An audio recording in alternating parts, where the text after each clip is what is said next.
Veja a controvérsia do governo Lula no suposto combate às fake news, ao discurso de ódio e ao extremismo. Você verá nesse vídeo que o enfrentamento do governo dependerá de quem fala e de onde vem a fúria. E o exemplo disso pode ser notado no selecionado pelo governo Lula para compor o grupo destinado ao combate do discurso de ódio.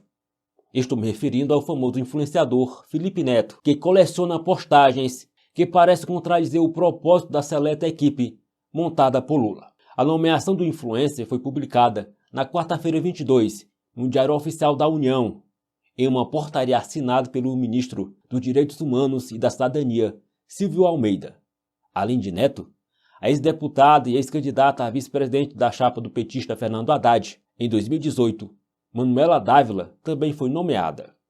Ora, as ofensas de Felipe Neto são contra jornalistas, apoiadores de Jair Bolsonaro e até xingamentos contra o ex-presidente, à época das ofensas ainda sob o posto de maior autoridade do país. E vale lembrar que o famoso influencer já foi intimado pela Polícia Civil do Rio de Janeiro em 2021 a depor em investigação de crime contra a segurança nacional, após chamar Bolsonaro de genocida em seu Twitter. Chama a atenção as publicações de Felipe, que em uma de suas postagens chegou a associar o comportamento do ex-presidente da República a de um cachorro.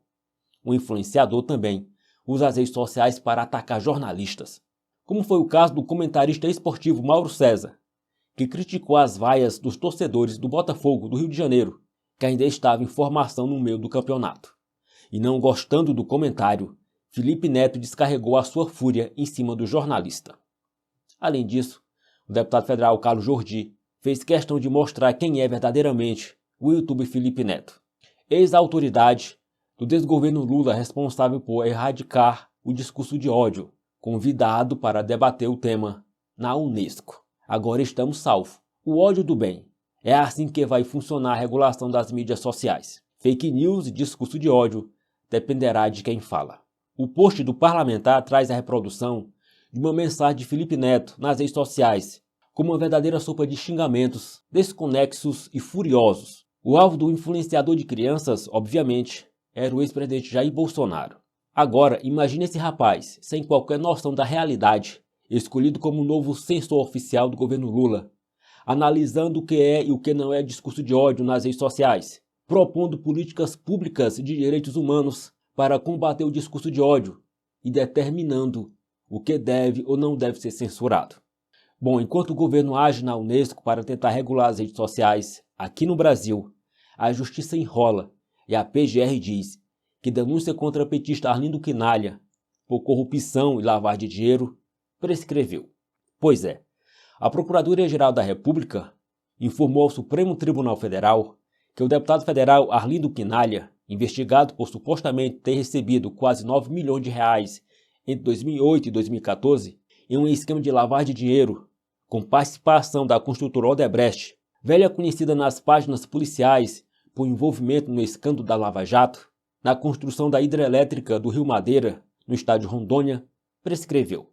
De acordo com a PGR, a idade avançada do parlamentar, que já tem 73 anos, ajudou na prescrição da denúncia. Além do mais, temos uma notícia muito ruim. A equipe econômica sinalizou que o governo vai voltar mesmo a cobrar em março os impostos federais sobre combustíveis. A medida provisória que desonera PIS e CONFINS sobre a gasolina e o álcool é ditada no governo Bolsonaro e prorrogada pelo presidente Luiz Inácio Lula da Silva, termina em 28 de fevereiro. Na quarta-feira 22, em entrevista, o número 2 da Fazenda, Gabriel Galípolo, afirmou que até agora a decisão é pela volta do imposto que os brasileiros tinham se livrado de pagar.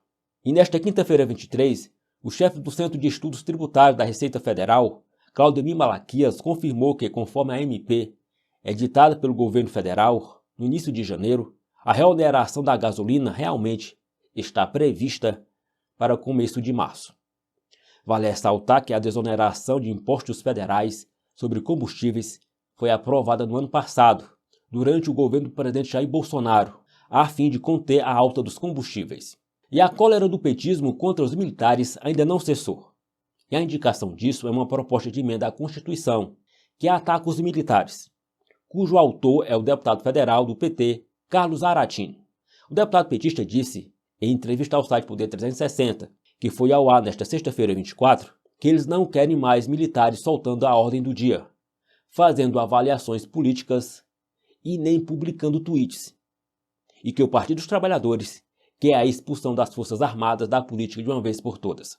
Ao ser perguntado sobre a proposta tornar mais difícil a relação do governo com os militares, Zaratini disse que não acha que o tema tem de ser evitado, por causa de uma suposta necessidade de aproximação de Lula com os militares. Pois bem, a PEC de Zaratini também altera o Código 142 da Constituição Federal, que trata das funções das Forças Armadas.